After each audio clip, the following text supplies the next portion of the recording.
Margo Crawford with Wave Productivity. I'm a productivity coach and professional organizer, and I help people get more focused, organized, and productive at work. And today we're going to be talking about how you can be productive and be working remotely. This is not what we expected, and we have pivoted really quickly to work in our homes so that we can be more productive.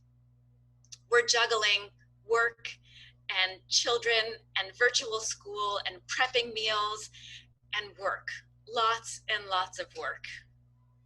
I want to let you know that working remotely doesn't look like this. Working remotely can actually be quite fun. You're out and about a little bit, you're working at home, which is calming and soothing. So in terms of working remotely, this is not it. Right now, what you are doing is you are at home during a crisis trying to work. I want to repeat that. You are at your home during a crisis trying to work. There's a big difference there. I've been hearing from clients and colleagues that work is busier than ever. Work has infiltrated our homes, and our days are filled scrambling together some semblance of a workday. The news and our concerns for loved ones and family members, even those who are on the front lines, working as doctors and nurses and in hospitals, can debilitate our concentration. Chores around the house tend to pull us away from the work that we need to do. Kids interrupt our work. Virtual meetings are stacked on top of each other, so we don't even have a chance to take a break between calls or meetings. And I want you to know that even though I've been doing this for 17 years, I myself have had trouble concentrating and focusing on the work that I needed to do. The difference is I have a whole toolbox of tips and techniques that I can pull out and use readily and easily that will get me back on track. And I want to share those tools and techniques with you today so that you can keep on track and stay focused in your day. So again, like I said, we are juggling lots of different things: childcare, work, meal prep, and we're really sheltering ourselves in place, which is the safest place to be. Now, the goal here is not that you're going to walk away from this webinar and everything is going to fall into place. Actually, the goal here is that you can have some quick, easy techniques that you can take away, you can implement right away, and they'll make a difference in the way that you work. A little bit about this presentation: it's set up for different learning styles. If you are a visual learner, take a look at the pictures that are up on the screen and burn those into your memory. If you are a kinesthetic learner, it's okay. Get up, walk around, take notes if you need to, listen to my voice, and all of this information will naturally be ingrained. But the best way to stay engaged and connected is to create a conversation. So again, as Melissa said, if you have questions or if you'd like to contribute, if you've been working remotely for a long time and you have a technique that works, we'd love to hear from you. So you can unmute yourself at any time and just jump right in. I'd love to hear from you and start a conversation in this webinar. So how can you have a productive day? It starts with a clear foundation. And the foundation is sleep, healthy eating, and exercise. Those are the three things that you need to have a productive day. Another piece of this is that you need connection. So making sure that you reach out to clients, to customers, to colleagues and friends, and just connect with them throughout the day. Reach out and feel that you're a part of something. If you're feeling like you're lonely or alone in this.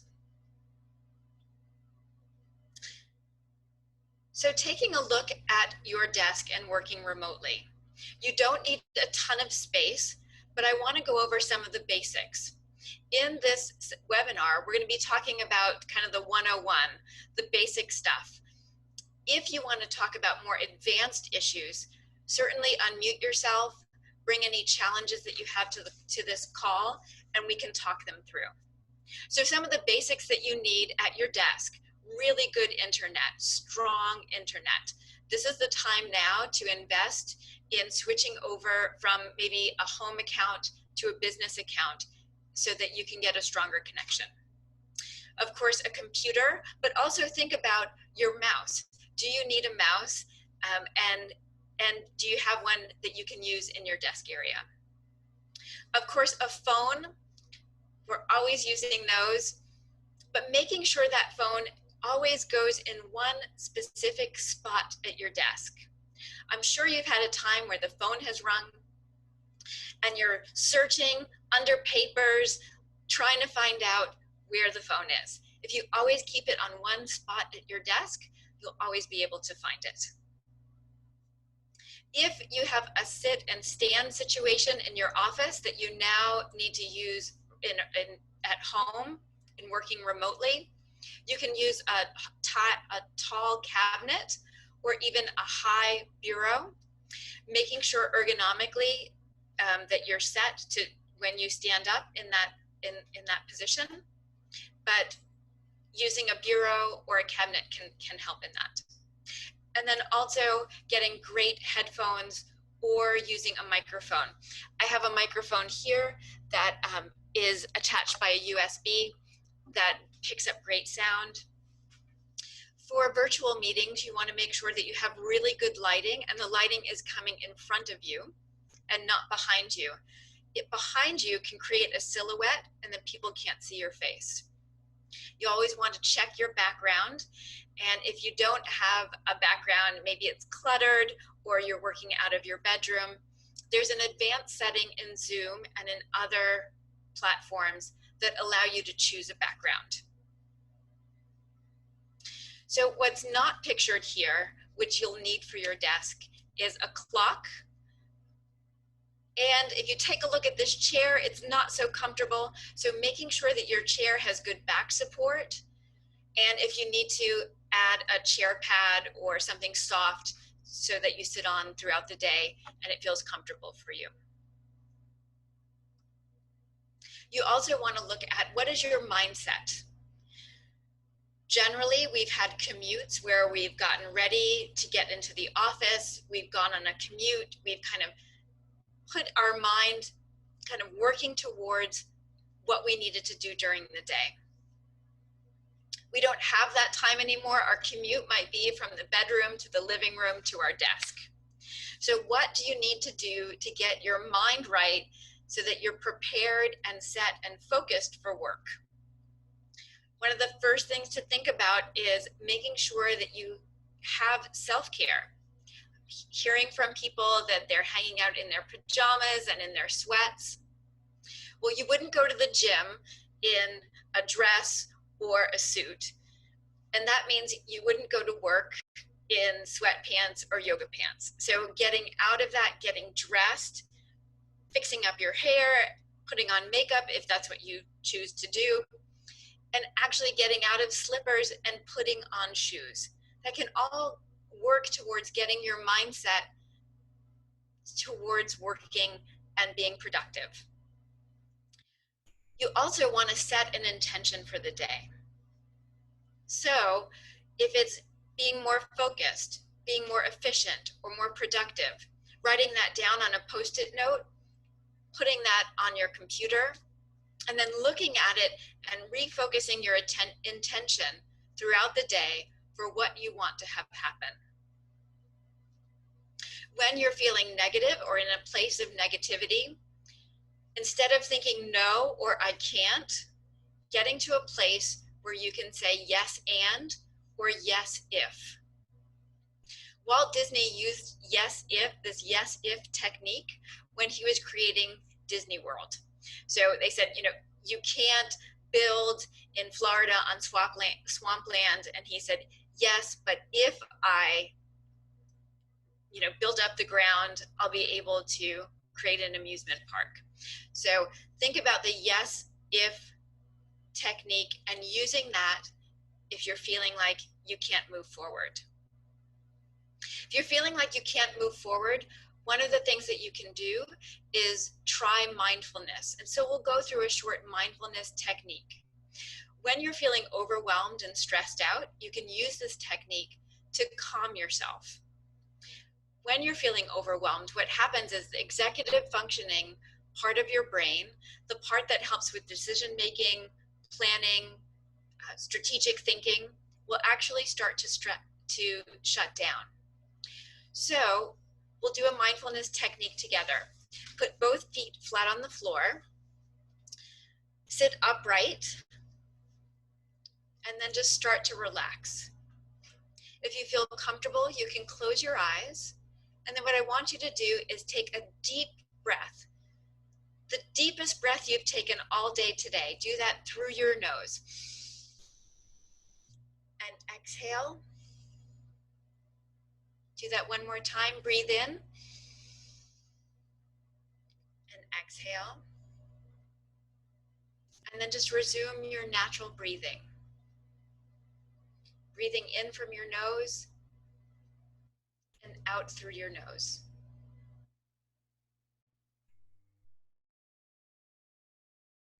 If you feel any tension in your body, release and relax it.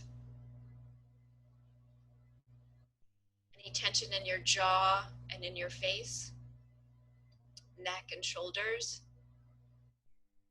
midsection.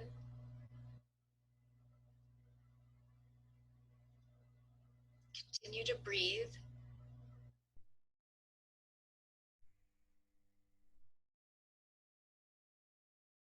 If any thoughts come to mind, acknowledge them, let them go, and focus back on your breathing.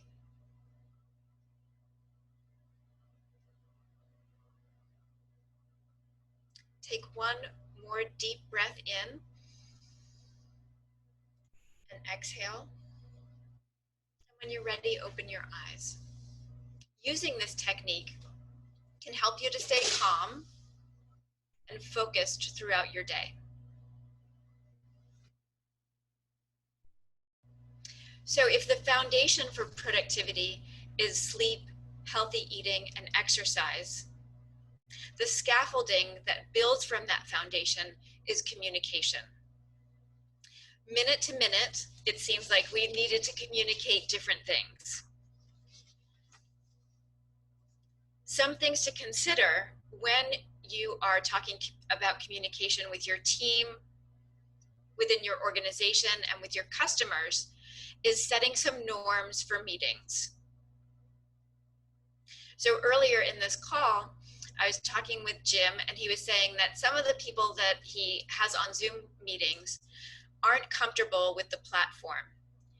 So one thing that you can do is ask people to get on to a Zoom call 10 minutes before if they're not comfortable with that platform, and just show them around, show them some of the different features so they can be more comfortable and be more productive and engaged in the meeting itself.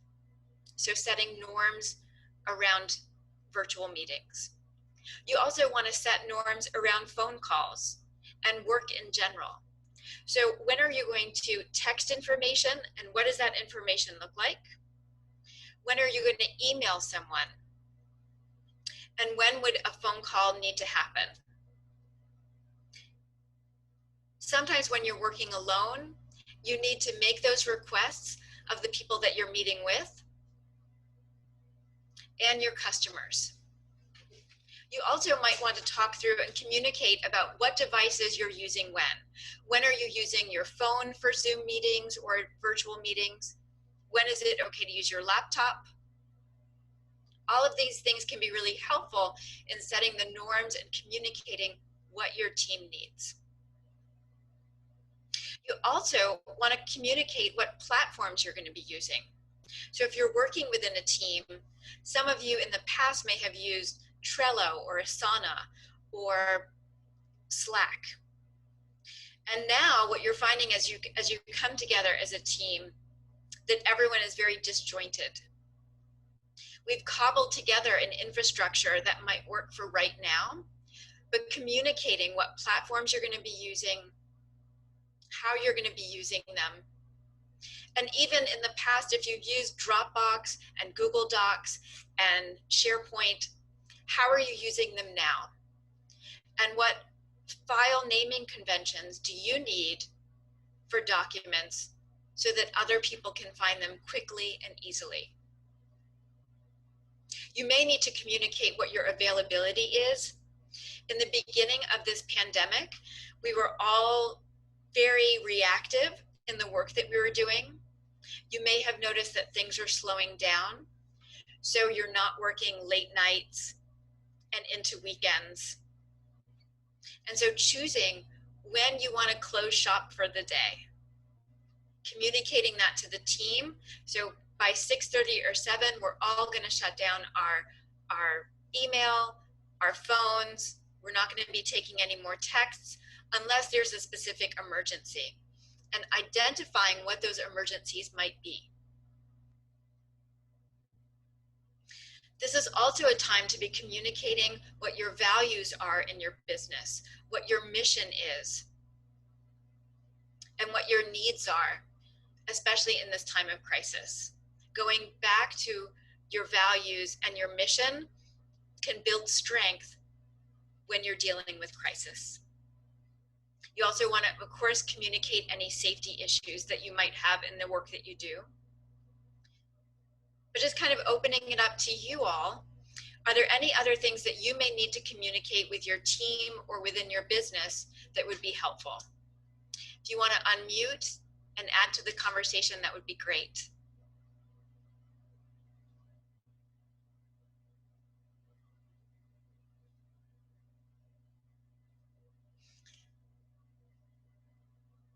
One of the things to consider in your availability, and one of the things that you might need to communicate to yourself, is shutting down for the day. Many years ago, I had a client who was in a transition. She was having her home renovated. And so she looked at moving in to a smaller apartment where she had to share her living room and her office space. And on weekends, she was really drawn to her home office. So what she did was she pulled a tablecloth over her entire desk. So on Friday afternoons, she pulled that tablecloth across her desk so she actually couldn't get to her computer and the work that she needed to do without removing the tablecloth itself. It might mean that you just shut down your laptop so that it's closed and it's not open anymore. Small things like that are visual triggers to help you acknowledge that you've shut down for the day can be really helpful. I also want to remind you that you're modeling behavior. So for your spouse, your partner, your roommates, your children, they are all watching you work. And they're watching you work through this crisis. We all react under pressure, and certainly we're reacting under uncertainty. Showing up the best way that you can and using these tips will allow you to be more productive, to be more efficient, and to model good behavior for the people who are watching, especially your children. So I want to jump into the quarantine routine. What is your daily routine? In crisis, routines will kind of get knocked off. What are some ways that you can get back into your routine, starting with what time do you wake up in the morning? What do you need to have happen in your morning that will set you up for a powerful workday? And then what do you need to have happen in your workday that's a routine that you can create that will help you set a guideline so that you don't get off track in this crisis? So I had a client that I was talking with who he said his normal routine when he was in the office was just grab lunch, sit at his desk for maybe 15, 20 minutes, eat a sandwich, get through some email, and then he'd get right back into work. And now that he's at home, he has the ability to sit down with his children and actually have lunch, to interact with his kids throughout the day. But what that means is that on the back end of his day, he needs to build in a little bit more time because he spent it having lunch and having fun with the kids. So what would your ideal day look like? How can you create that hour to hour? And then following that as much as you can throughout the day so that you can stay focused and organized. And not every day is going to be an ideal day, but the more days that you have that are ideal, the better you'll be on track and feel comfortable in working remotely. So with time management, it is really difficult to manage time if you don't have a clock near or on your desk. So my suggestion is to have an analog clock sitting right at your desk that's going to let you know what time it is. If you use your phone, what happens is you're on your phone and then you don't know what time it is. If you're on Zoom, it doesn't tell you what time it is. And even if you're using your computer desktop, there'll just be a small little clock down at the bottom. So having an analog clock to measure time and manage your time is a basic thing to have and to be working on. So having that at your desk can be really helpful. Another great thing to have at your desk is a timer. And there's something called the Pomodoro Method. It was created by a guy in Italy. The timer that he had was in the shape of a tomato, and tomato in Italian is pomodoro. So it's called the Pomodoro Method. But what you do is you set a timer for 25 minutes. You choose a task that you want to focus and work on. You focus in for 25 minutes on the project or task at hand. And then when that 25 minutes is up, you have a 5-minute break. After that 5-minute break, you set another 25 minutes. You do that 4 times. So you set 4 Pomodoro timers for 25 minutes. And after 4 Pomodoros, you then take a longer break, about half an hour to 45 minutes. This works really well when you're working remotely, because in those 5-minute breaks, there's a lot of great things that you can be doing. You can check on the kids, make sure that they are actually doing their virtual schooling. You can get water and stay hydrated, switch out the laundry, load or unload the dishwasher, do some really short chores around the house, grab a snack. It's also a great time to do some quick exercises, push-ups, sit-ups, lunges. It's also just a really good time to relax. So taking some time to just look out the window and look at nature. Get up and away from your computer screen and rest your eyes. If you have pets, that's a great time to give them some extra love. You'll have great periods of focus and productivity if you use this technique. And you can go to my website, waveproductivity.com. There's a blog about how to use this methodology so that you can be more efficient and productive during your day. Another thing that you want to create are boundaries. So setting boundaries for your work. Like I said earlier, work has infiltrated our homes, and maybe in some ways that we haven't wanted or expected. We need to look at setting boundaries so that we aren't burning ourselves out. Clients that I've talked to where they spend 8, 9, or 10 hours in their workday are now spending 12, 14, 15-hour days. We need to step away from that as we are settling into quarantine and really creating some time where we're setting boundaries in our work. And it's not just work where we need to set boundaries. We may need to set boundaries around how much news we watch. We need to set boundaries around family members who may be interrupting our work. We need to start saying no a little bit more. So one of the things that Brene Brown, who is a researcher, she's researched things like vulnerability, leadership. She's also looked at setting boundaries. And what she said is when we assume the best in people and we have self-love, setting boundaries is giving back. She uses an acronym BIG. BIG stands for boundaries, integrity, and generosity. And what she says is, what are my boundaries that allow me to be in integrity and help me to make generous assumptions about the other person? So setting boundaries, holding to your integrity, and being generous can all create better workplaces and a better work environment when we're working remotely. So I want to ask you, what are your boundaries? What are the boundaries that you need to create in this moment that will help you through working remotely?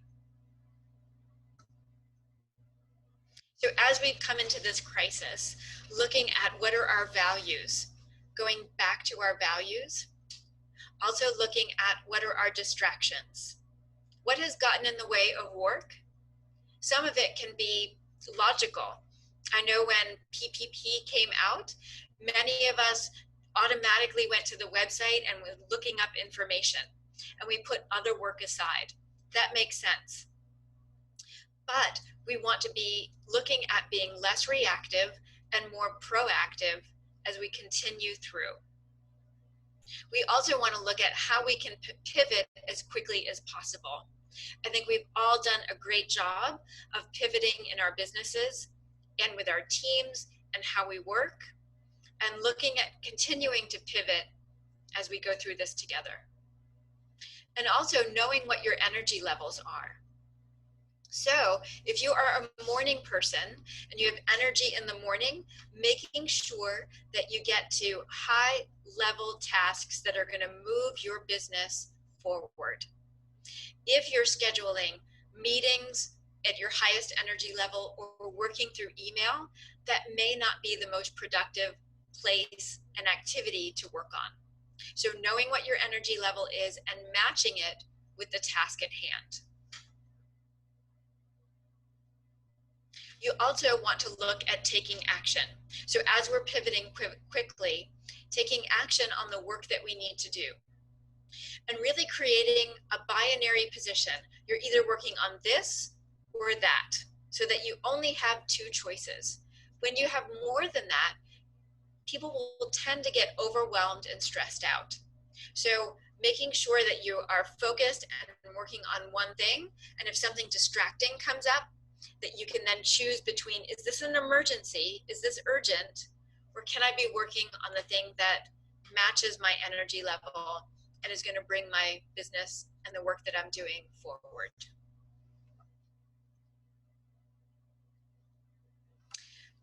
I also want to add, in taking action, I noticed that a lot of people stacking on a lot of work and tasks that they have to do throughout the day. So they want to get through 5, 6, 7 different things during their workday. And that's not actually the best way to handle it. Really, it's about choosing 3 things that you can work on, just 3.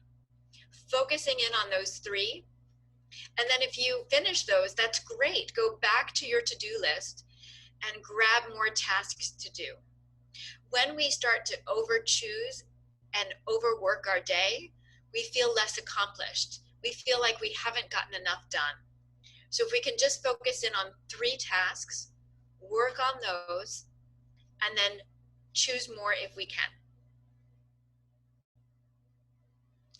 I also want you to think about what you can stop doing.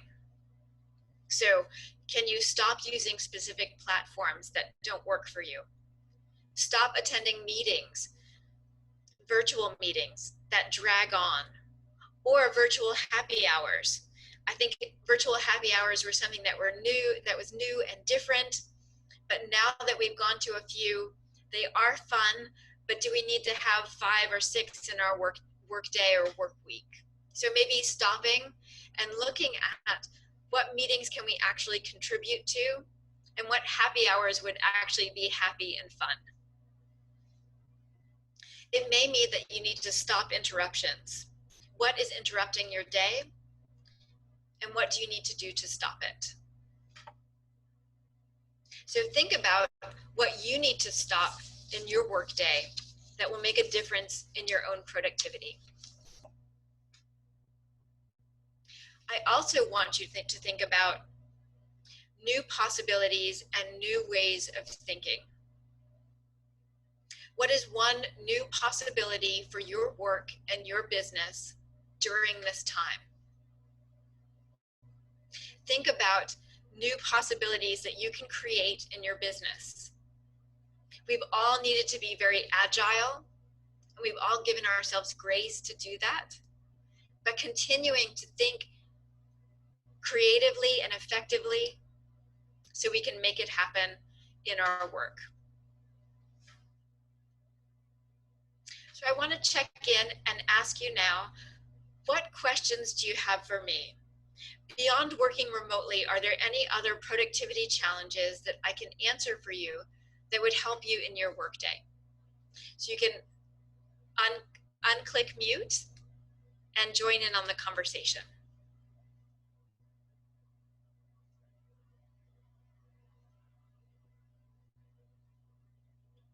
Melissa, I want to check in and see if anyone has any questions that they've put into the chat that we could answer now. At this moment, there has not been any questions dropped into the chat function. Okay, great.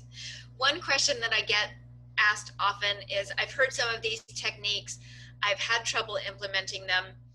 I totally understand that. If you'd like to have a free consultation and talk through some of your specific challenges, I'm more than happy to do that. You can go to my website, waveproductivity.com, and schedule a consultation to do that. So we've had to close our doors in our quarantine so that we can be safe and be healthy. And I want to acknowledge you for doing that. It's taken a lot of courage and a lot of tenacity to be in our homes, to pivot, to change, and to work in our businesses. I think we're all doing a really great job of it. But I want you to think about opening the door to new things, to new opportunities, and to look for the positive. There's a lot of good that is happening right now in the world. If you even look at Local First, they have always been champions for small businesses and local businesses in Arizona. And they have really stepped up and done a great job of hand-holding us through the stimulus package and providing us with new opportunities to learn and grow. And they're an organization that you can bond with that will help you through this. So looking for the good things, the good possibilities that are coming your way, and new opportunities. I want to thank you so much for your time and attention. There's several ways that we can stay connected. You can find me on LinkedIn and Facebook under Margo Crawford and Wave Productivity. I also have a blog that comes out. I'm blogging a little bit more often than usual, just to address some of the challenges that people are having during the pandemic. So you can go to waveproductivity.com, check out the blogs that I've already produced, and know that new blogs will be coming out. And again, thanks so much for attending today. Thank you very much, Margo. If anybody has any other follow-up questions, you can get in touch directly with Margo, or you can always send them to Local First. You can just hop on our website, www.localfirstaz.com. We also have a lot of different resources that we're pushing out on a daily basis. So you can visit the website, and then that's /COVID-19. We're constantly updating that with different things for small businesses. So make sure to check back on that on the regular.